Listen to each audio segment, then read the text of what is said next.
Nous allons ce soir parler de la prise de parole en public. Prendre la parole en public, effectivement, c'est un sujet qui présente plusieurs facettes, notamment comment se présenter, quel discours adopter, quelle posture adopter. Mais nous allons essayer, si vous le permettez, de spécifier, notamment autour du thème qui est comment improviser le discours. Et qui parle de discours improvisé va voir que le discours improvisé a aussi ses règles, sa manière de faire, sa stratégie. Et c'est ce que nous allons travailler à découvrir ce soir. Pour mener à bien le travail, notamment cette conférence, nous nous proposons d'avoir un objectif général. Et l'objectif général de ce soir, c'est d'amener les uns et les autres, les participants, à pouvoir communiquer de manière efficace et convaincante sans une préparation préalable, j'allais dire exhaustive. Nous avons trois objectifs spécifiques à atteindre. Premièrement, c'est d'apprendre à structurer rapidement ses idées. Parce que si vous voulez vous lancer dans le discours improvisé, dès qu'on vous donne la parole, on dit non, vous allez vous prononcer à la fin de la séance, vous allez faire ceci ou cela, et vous allez prendre la parole en un mot. Vous devez être capable d'organiser vos idées, de hiérarchiser vos idées, de faire un assemblage structuré et rapidement. Après cela, nous allons aussi travailler à développer une technique d'élocution et de communication efficace, ce qui va nous permettre de savoir, après avoir structuré nos idées, comment communiquer de façon éloquente. Et pour terminer, je pense que cette séance va nous permettre aussi d'augmenter notre bonne dose de confiance en nous. Pour y arriver, la conférence de ce soir a pour étape les définitions, les fondements de l'improvisation. Parce que pour improviser un discours, il y a un certain nombre d'éléments à savoir que j'ai nommé ici les fondements. Après cela, je vais vous proposer une méthode. Il y en a plusieurs méthodes, mais pour improviser, bien sûr, une conférence ou bien pour improviser un discours. Mais ce soir, je vais vous proposer la technique R-A-M-E, appelée RAM. C'est cette technique de structuration et d'organisation, d'élocution que je m'en vais vous proposer. Et pour terminer, je reviendrai avec quelques conseils pratiques pour nous aider à mieux nous structurer en quelque sorte. Alors, mesdames et messieurs, première définition, si vous voulez, que j'aimerais qu'on essaye de discuter ensemble, c'est qu'est-ce qu'un discours? On a dit comment improviser un discours percutant. Un discours, on va se rendre compte qu'effectivement, c'est une forme de communication. Et la communication se veut ici être orale. Donc, le discours, c'est une communication orale qui peut être formelle ou bien de façon improvisée ou de façon non formelle. Donc, formelle parce que ça respecte une certaine hiérarchie dans un cadre déterminé. Et l'objectif ici du discours, c'est de partager un certain nombre d'éléments que nous allons appeler ici, soit de partager des idées, soit de partager des informations, ou bien même de faire véhiculer des émotions. Et on va se rendre compte que le discours se retrouve un peu partout, que ce soit dans le monde politique, que ce soit dans le monde académique. Vous allez prononcer des discours, vous allez prendre la parole en fait. Que ce soit lors des mariages, et la plupart du temps, vous voyez, lors des mariages, on va demander à tel père, représentant de telle famille, de prendre la parole de façon improvisée. La personne doit se prononcer. Donc, que ce soit aussi en entreprise, partout, nous sommes appelés à improviser. Nous sommes appelés à donner des discours. Et pour que notre discours puisse attirer l'attention des uns et des autres, ce discours se doit d'être préparé, j'allais dire, improvisé, mais préparé. Nous allons comprendre davantage cela. Et cette préparation l'amène à pouvoir respecter un certain nombre d'étapes. Tout discours a une introduction, bien sûr, et tout discours a un développement, puis une conclusion. Donc, il n'y a pas à revenir sur ces aspects. Introduction, développement, conclusion. Le deuxième terme que j'aimerais que nous essayions de définir pour mieux se comprendre après le discours, c'est bien sûr l'improvisation. C'est la capacité pour nous de créer, de pouvoir exécuter quelque chose de manière spontanée et sans une préparation, j'allais dire au préalable, ou bien avec une préparation minimale. C'est ça, improviser. Donc, soit il n'y a pas eu vraiment de préparation, soit la préparation a été tellement minuscule. Et l'improvisation, vous allez voir aussi, ça se retrouve partout, que ce soit par exemple, pour prendre un discours dans notre cas d'espèce, que ce soit à la musique, des fois on va vous dire d'improviser un son, on va au niveau du théâtre, la communication, partout, vous allez improviser en quelque sorte. Donc voilà que l'improvisation se retrouve un peu partout. Et je vous parlais de la musique où l'improvisation, effectivement, est un aspect essentiel. Ibrahim Malouf dit que l'improvisation ne s'enseigne pas, mais elle s'apprend. Alors, apprenons maintenant à improviser, tout le monde peut le faire. Parce que si vous savez comment on apprend à improviser, vous allez mieux improviser. Mais regardez, il y a un paradoxe qui a l'air de se présenter dans cette citation.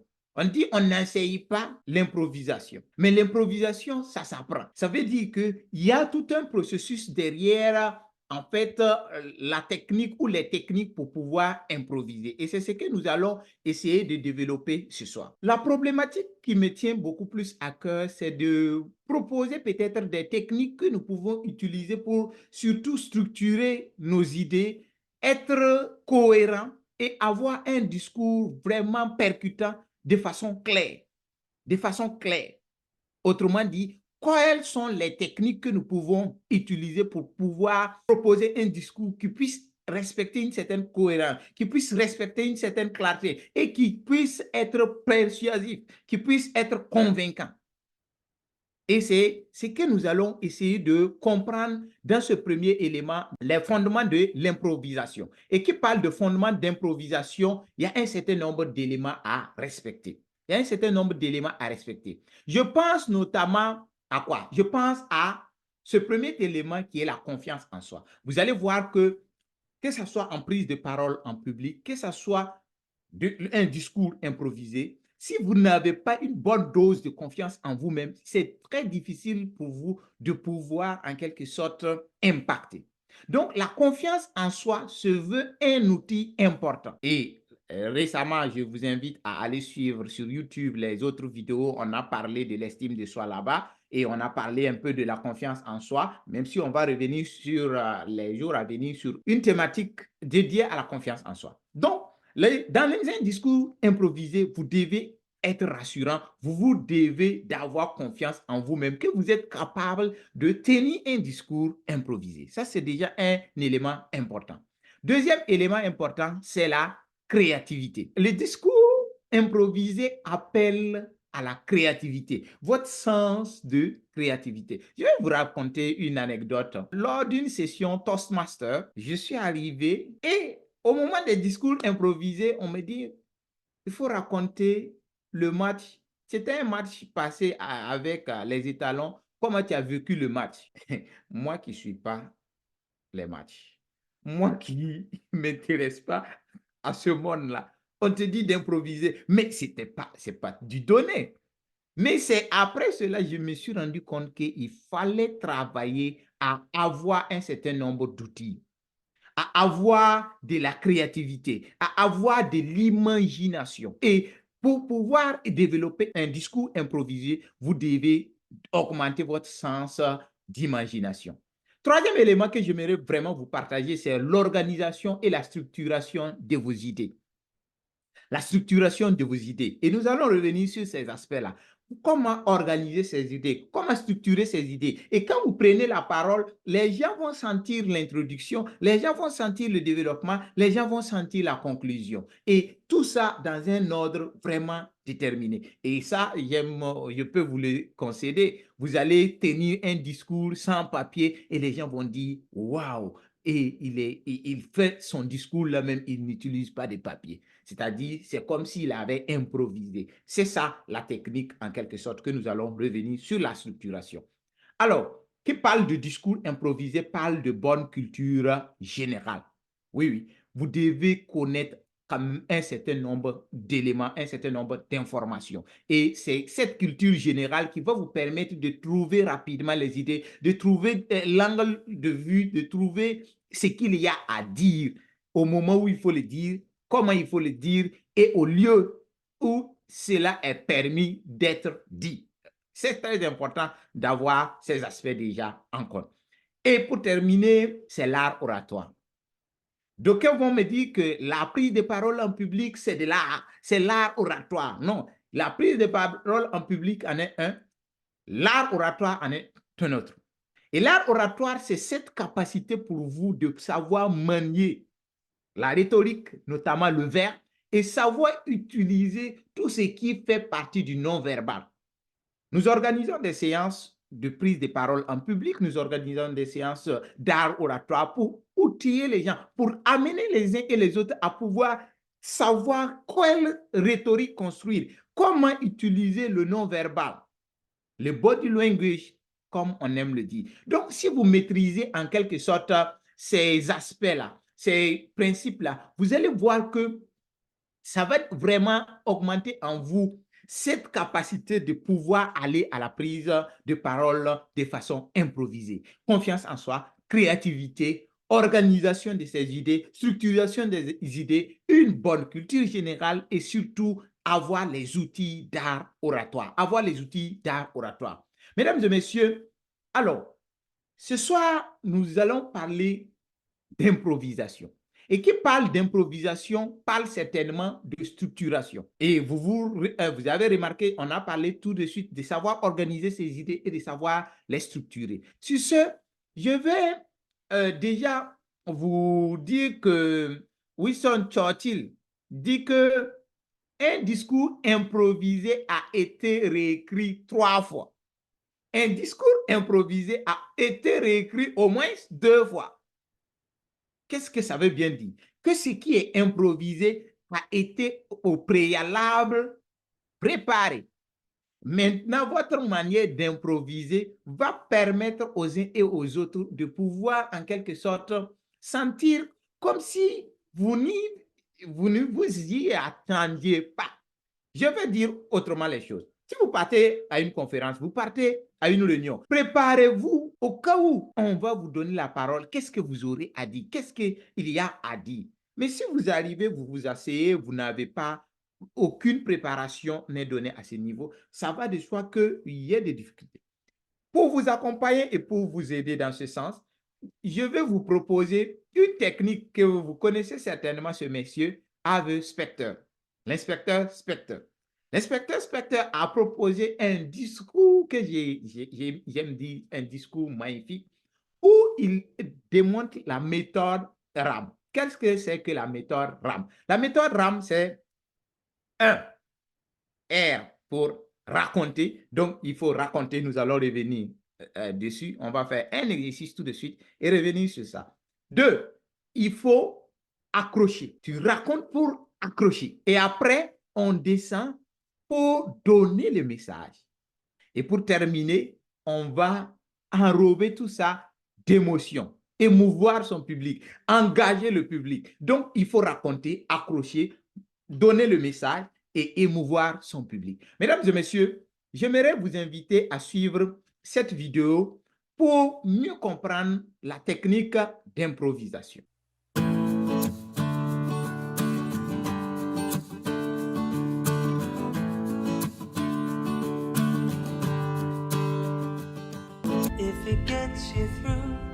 J'ai toujours adoré le baseball. Je tiens ça de mon père. C'est lui qui m'a appris les gestes, les règles.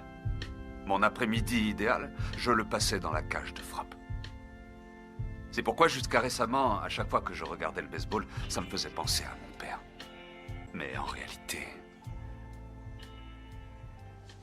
c'était ma mère qui m'accompagnait à tous mes entraînements. Qui m'encourageait. À chaque match, elle n'en ratait aucun. Elle était toujours là. Même quand je ne la voyais pas. Pendant longtemps, je ne m'en suis pas rendu compte. Maintenant, je le sais.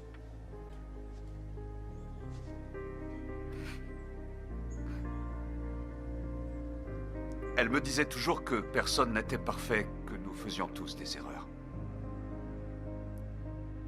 Et elle assumait toujours les siennes. Elle nous a appris à distinguer le bien et le mal, et à pardonner. Et à pardonner. Nous allons voir effectivement que dès le début, l'inspecteur a commencé par raconter une histoire. Et il raconte une histoire avec son père, pendant que c'est sa mère qui est couchée. Bon, les uns et les autres vont se demander, mais est-ce que le monsieur là a la tête sur les épaules même? C'est où il est en train de nous ramener? Et progressivement, il accroche les gens pour leur dire non. En fait, le fond du problème, c'est ma mère, parce que c'est elle qui m'accompagne, qui était là, qui est aux petits soins. Donc, il part de cette capacité de raconter une histoire. Donc, lorsque on vous improvise de prendre la parole, vous pouvez commencer par une histoire. Je vais vous raconter une histoire avant de... Ça me rappelle une histoire que j'aimerais vous partager avant de conclure sur ce point-là. Et vous partez, l'histoire de un va accrocher les gens, de deux, ça va faire en sorte que le stress qui vous habitait là, ça va diminuer parce que vous êtes dans votre zone maintenant. Comme c'est une histoire, ça va mettre de l'émotion, tout. Les uns et les autres ne vont pas totalement attendre votre discours. Donc ça, c'est un élément important qu'il faut savoir jouer. Et je pense que dans ce sens-là, vous pouvez réellement aller soit dans une histoire, le storytelling, c'est raconter des histoires pour pouvoir enseigner. Voilà, ça c'est une méthode. Et j'aime le dire, hein, tout le monde aime les histoires. Voilà. Donc, est-ce que vous dites que je vais vous raconter une histoire, tout le monde saute. Vous pouvez partir d'une série. Je ne dis pas de raconter toute la série, mais de partir d'un extrait. Ou bien vous partez d'un vécu. Je viens de vous prendre un vécu. Lorsque je suis allé en club Toastmaster, on m'a dit technique d'improvisation. Et vous voyez, quand tu parles de ça, les gens ont envie d'écouter ton vécu. Et ça te permet de pouvoir passer à l'étape 2, l'étape d'accrocher les gens, l'étape de prendre les gens, en fait, dans la dynamique. Et c'est là que tu crées le suspense. Vous voyez, il parle de l'histoire de son père avec son père. Ça crée le suspense. Tout de suite, on s'est dit, mais attends, qu'est-ce qu'il y a? Ou bien vous commencez à parler et vous faites comme si vous n'allez pas tomber dans les sujets. Les gens vont commencer par se poser des questions. Ça, c'est l'improvisation. Et le public est là, il attend. Vous voyez, quand on vous crée un suspense, on vous dit, oh, je vais vous raconter une histoire. Mais j'arrive, ça bouleverse tout. La plupart du temps, tu me dire, non, raconte avant qu'on ne poursuive. C'est ça.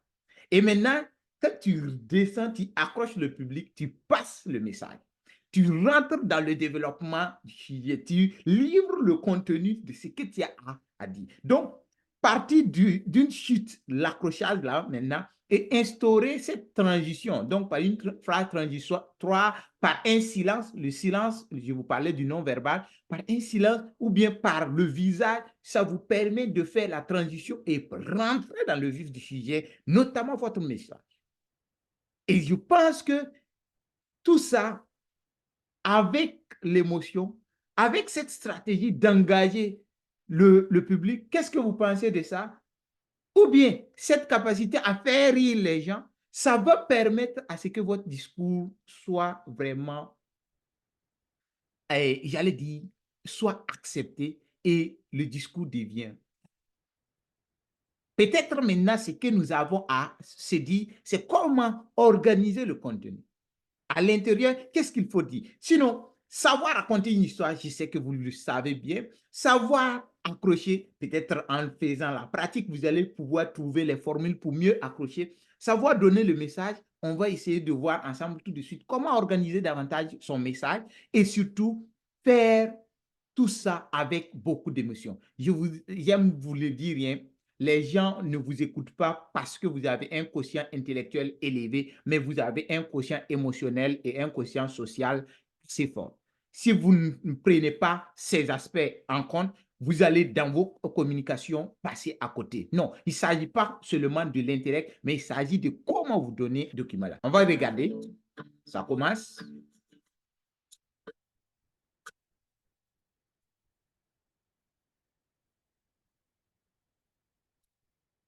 Il va raconter pour accrocher. J'ai toujours adoré le baseball.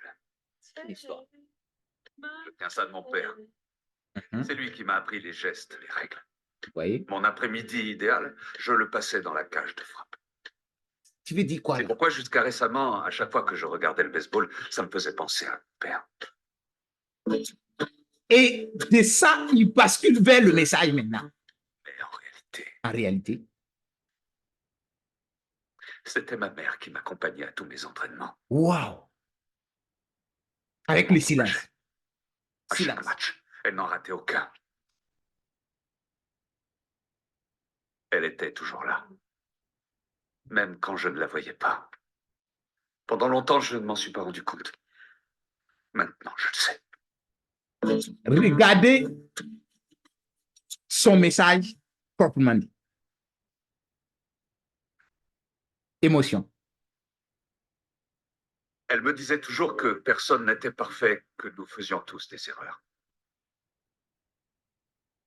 Et elle assumait toujours les siennes. Elle nous a appris à distinguer le bien et le mal, et à pardonner.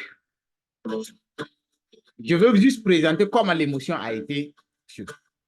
Pendant longtemps, je ne m'en suis pas rendu compte. Maintenant, je le sais. Regardez le visage. On sent la tristesse. Tout le monde. Il emballe tout le monde dans le jeu. Vous voyez la méthode RAM, comment on peut en quelque sorte l'utiliser. Et je vous disais que le quatrième point que nous allons aborder dans cette conférence, c'est quelques conseils pratiques pour mieux organiser son discours, pour mieux organiser, si vous voulez, le message. Et ici, ce que j'aimerais vous partager avec vous, c'est tout d'abord travailler sur le sujet. Travailler sur le sujet, notamment avoir une bonne compréhension du sujet sur lequel vous allez parler. Ça vous permet d'improviser en toute confiance. Et pour pouvoir travailler sur ça, il y a quand même quelques méthodes que nous pouvons préconiser. D'abord, la définition de l'objectif. Vous allez voir à partir de là comment les gens arrivent à enrager des foules, à amener les foules là à pouvoir aller dans le sens qu'eux ils veulent. Donc, vous devez, dans le discours, dans ma tête, dire, alors, pourquoi je dois prendre la parole? Pourquoi? Pourquoi je dois parler? Et je dois parler en tant que qui? D'abord, pourquoi c'est à moi de donner le message et je le donne en tant que qui? Dans quel but? Dans quelle intention? Et s'il y a des intentions à vous proposer, je vais vous parler les niveaux d'implication ou les objectifs. Ce volet-là, c'est très, très important. Pourquoi je le dis? Parce que la manière dont vous allez mettre l'énergie nécessaire, les outils nécessaires, ça dépend du niveau d'objectif. Si c'est juste pour informer les uns et les autres, dans votre discours improvisé, vous donnez un message simple. Vous n'avez pas à utiliser beaucoup de non-verbal, beaucoup d'astuces qui attirent l'attention. Non, vous livrez un message comme si quelqu'un vous a juste donné un texte à lire. Mais si c'est pour attirer l'attention, votre niveau d'implication doit devenir encore plus élevé. Et c'est là que vous allez travailler dans votre discours à mettre les bouchons doubles, notamment dans la voix, notamment dans la tonalité. Vous allez voir que ceux qui ont une tonalité qui bouscule ont facilement attiré l'attention. Vous allez savoir mettre les silences. Ça permet de créer plus d'attention. Et le niveau devient encore plus élevé lorsqu'il s'agit de convaincre. Parce que quand vous voulez convaincre, vous voulez amener les gens avec vous. Et là, ça nécessite d'autres outils. Ça nécessite plus d'implication. Mais si vous voulez faire agir les gens, vous devez travailler à leur remonter l'émotion. Remonter l'émotion. Et après, quand on va dire, hé Tibé, Tibé, hé Koulou, Koulou, hé Kala, Kala, tout le monde est. Vous voyez, non, ceux qui ont fait l'université savent de quoi ils parlent. Donc, quand on va engager, tout le monde est prêt à entrer dans le jeu parce que nous avons pu progressivement monter les gens, monter. Et quand on vient à la phase de la décision, on dit yes, we can. Et là, les uns et les autres vont aller dans l'implication. Voilà ce que je voulais vraiment vous donner comme astuce à ce niveau-là. Cet élément de définition de l'objectif est très, très essentiel, est très, très important. Donc, il faut carrément savoir pourquoi je dois parler, dans quelle intention, quel objectif, dans quel but. Est-ce que c'est juste informer? Non, non, je veux juste faire agir. Non, non, pour moi, c'est juste convaincre. Ça permet de savoir comment organiser ça. Deuxième élément, c'est connaître son auditoire. Oui, oui, vous devez parler selon un certain nombre de caractéristiques, notamment les attitudes, les attentes de votre public, les caractéristiques. Est-ce que c'est un groupe homogène? C'est un groupe hétérogène? Est-ce que c'est un groupe restreint? En fonction de tous ces aspects-là, votre discours sera ce que nous allons appeler calibré. Et là, vous n'allez pas aller raconter, excusez-moi du terme, des futilités à des gens qui vous attendaient à un autre niveau. Donc, voilà comment vous devez savoir organiser votre discours. Donc, savoir à qui l'on s'adresse détermine non seulement l'objectif, mais la forme, le contenu de votre communication. De votre communication. Mesdames et messieurs, avançons avec deuxième élément, c'est l'organisation de ces idées. Je vous disais tantôt, dans le message, il faut savoir qu'est-ce qu'il faut dire. Il faut savoir hiérarchiser les choses. Et dans ce sens-là, on doit avoir une structuration mentale claire. Ce qui me permet de vous proposer une méthodologie que nous appelons le QQO QCCP.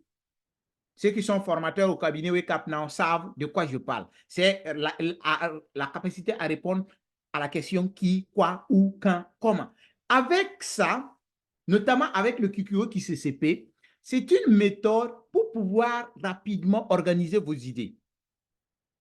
Pourquoi je dois parler? Vous renseignez les objectifs, les motivations, les causes. Voilà, j'ai dit, je dois parler parce que. Donc, je prends la parole en tant que vous allez dire c'est qui vous êtes. Et surtout pour insister ou revenir pour vous dire tel élément, vous donner les objectifs. Et pour y arriver, je vais articuler mes propos sur trois angles. Premièrement, deuxièmement, troisièmement. Donc, vous allez donner le comment vous allez faire. Et il y a déjà la charpente. Vous pouvez parler et dire à qui vous parlez.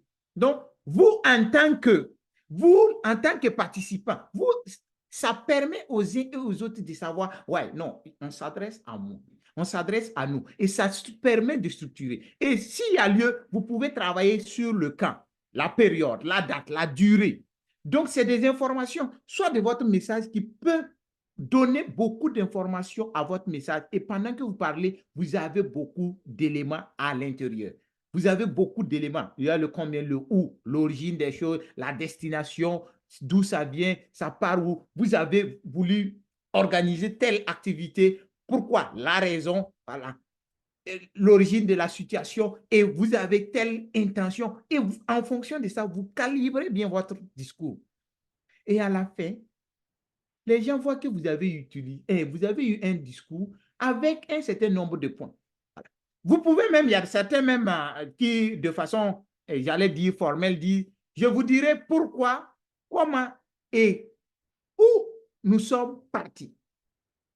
Et en ce qui concerne le pourquoi, il dit comment, il dit où, il dit comment nous avons, et quand on s'est décidé à, vous voyez, ça vous permet de tenir un discours improvisé pendant longtemps et les gens se rendent compte de la cohérence.